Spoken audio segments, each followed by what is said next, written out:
If you've learned a lot about leadership and making a movement, then let's watch a movement happen start to finish in under 3 minutes and dissect some lessons.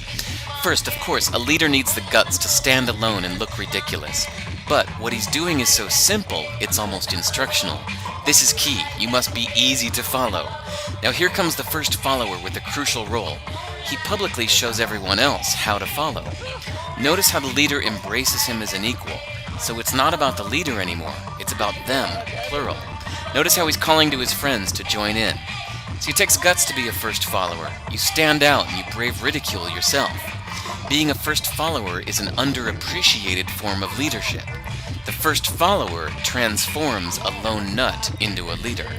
If the leader is the flint, the first follower is the spark that really makes the fire. Now here's the second follower. This is a turning point. It's proof the first has done well. Now it's not a lone nut and it's not two nuts. 3 is a crowd and a crowd is news. A movement must be public. Make sure outsiders see more than just the leader. Everyone needs to see the followers because new followers emulate followers, not the leader.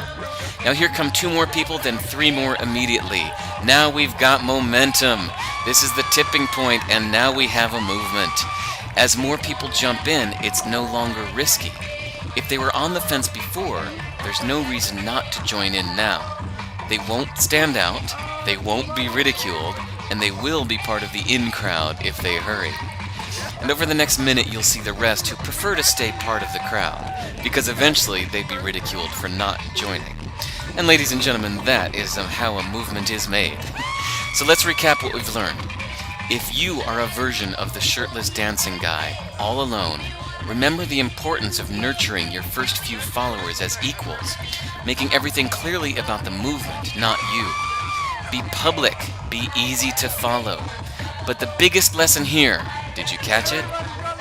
Leadership is overglorified. Yes, it started with the shirtless guy, and he'll get all the credit, but you saw what really happened.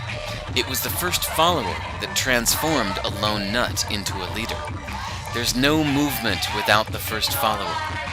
See, we're told that we all need to be leaders, but that would be really ineffective. The best way to make a movement, if you really care, is to courageously follow and show others how to follow. When you find a lone nut doing something great, have the guts to be the first person to stand up and join in.